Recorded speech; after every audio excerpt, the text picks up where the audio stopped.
Welcome to the future. Hey guys, it's Mike Garrick with My Nutrition Body, and we're rolling up on 2016 really quick. 2016 is going to be the year of Warrior 5. Warrior 5 is the top 5% who are willing to think, eat, and move with a purpose. So today we're going to talk about change. Seems like an appropriate topic with New Year's resolutions coming up. So, how do you change? That's the question. And if you look at it, really there's only two places you can change.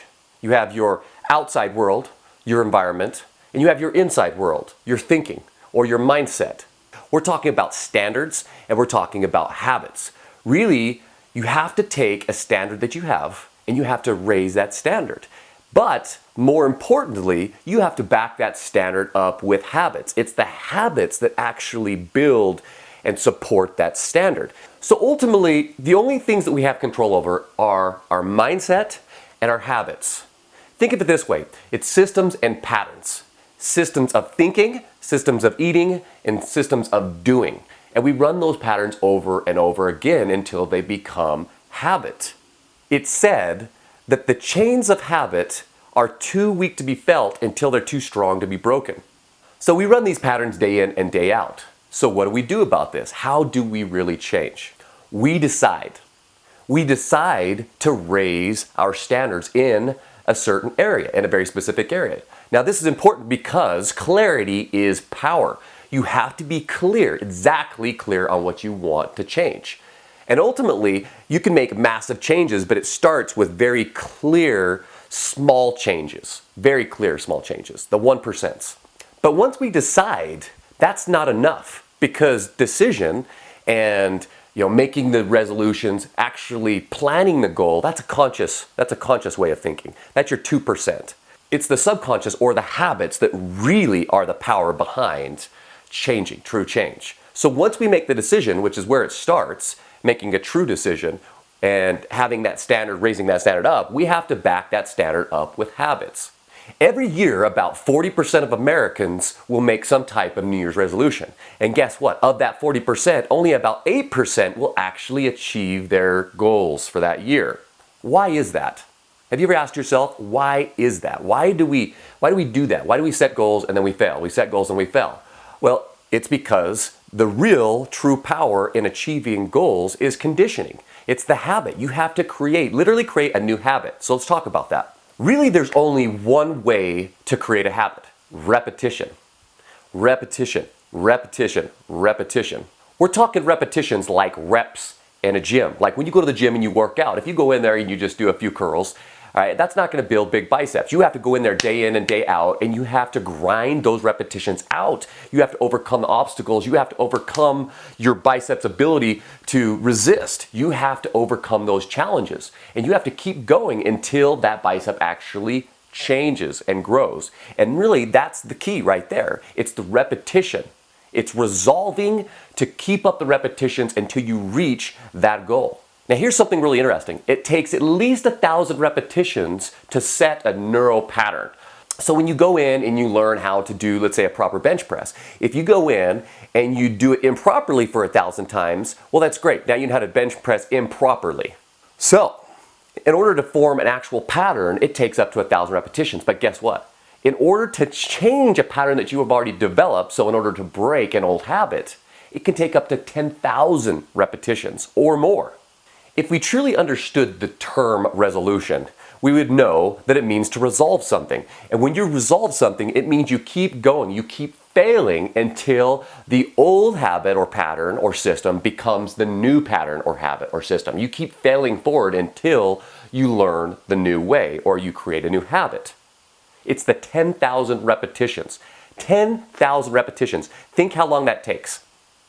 It takes some time, and this is why it's important to set up something you can do consistently every single day, so that you don't fall back into those old habits, those old patterns. See, the way that the mind works is your conscious mind directs where you're going. But as soon as you get distracted, your subconscious mind, or the 98%, that real powerhouse of your brain, takes over, and you go back to doing the things the way that you've always done them. So you have to consciously guide yourself until that new habit, that new pattern, that new goal becomes subconscious. And then you don't have to think about it anymore, and you can move on to something different. So what's an area in your life that you want to change? Mentally, nutritionally, or physically, or any other area for that matter.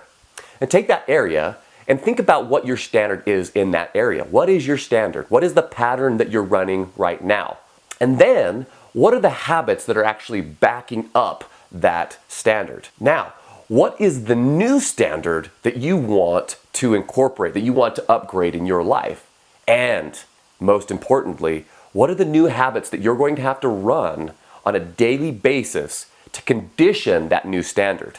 This is key. There's something else I want to talk about, and it's called scalability. So a lot of times what happens is when we set these big goals, they're really huge, and our mind goes, that's hard, that's pain, so I'm going to figure out a way not to do them. But if you can scale it down, to 1 minute, 2 minutes, 5 minutes, something to that effect, and something that you can do right now, real quick, and you can take action, and you keep doing that until you want to scale it up and start taking that level up and higher and higher and higher. So just something really quick and really easy. So if you start off with something and it's, say, this big, you want to scale it down to where it's really, really easy. So for example, a lot of people think about going to the gym for an hour. What about just going to the gym and showing up? Even if you don't even have to do anything, just show up. That's really easy. That's a way of scaling it down. Then once you get there, you get in the mood and you actually run through the pattern. But if you could just scale it down to where it's fairly easy for your mind to actually grasp, it's much easier for you to run that pattern on a day-to-day basis. I remember when setting any type of standard or goal and habits, you need clarity. You need crystal clarity on what you want, because that's the way that mind works. So if you say, I want to be fit, I want to lose weight, your mind goes, I don't know what that means, right? So you can't go to work on it. But if you say, okay, I want to lose X amount of pounds by this date, and then you keep breaking that down. So I got to burn 200 calories today. I mean, it's pretty easy. Or I've got to eat 200 less calories today. Now, once you've upgraded your standard, you've got your new standard for the year, and you've got the habits that you need to back up that standard, and you're crystal clear on how you're going to do it, or how at least you're going to get started, here's the secret. What's your buy-in?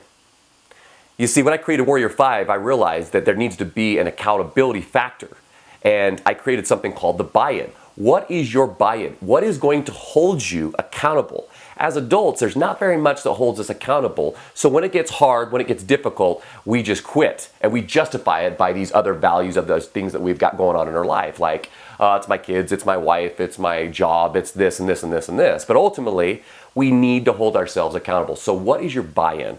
What will really seal the deal?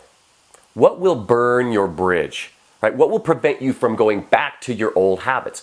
Most of the time, it's anchored towards massive pain or pleasure. But most people are moving away from fear more than they're moving towards pleasure. So you got to come up with something that you will not do. And here's my example. I use the cat food diet.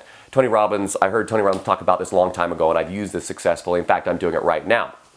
And that is that you set a goal, you make sure that it's achievable, right? So you don't sabotage yourself and set yourself up for failure. And then you burn the bridge with the buy-in, right? And the buy-in in this case was a can of cat food that I set on top of the fridge. And I say that, hey, if I don't reach my goal by this time, then I will eat that can of cat food. Well, I know that there's no way that I'm going to eat a can of cat food. No way.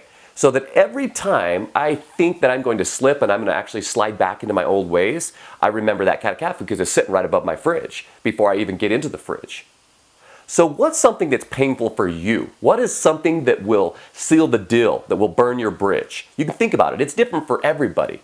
But the key is that once you establish that, is that you share it with people that will hold you accountable. Right? So share it with some friends, share it on Facebook, whatever you want to do, share it with somebody so that they will hold you accountable, so that people can watch you, and when they notice that you're starting to slip, they can remind you. Once you set that buy-in, watch what happens with your mindset. It's almost magical. So you guys, what's a standard in mind, nutrition, body that you'd like to upgrade? And what are the habits that you need to back up that new standard? And once you've decided that, buy in, all in, and get going on those 10,000 repetitions. Make 2016 your best year yet. I'm Mike Garrick, helping you think, eat, and move with a purpose. Welcome to the future.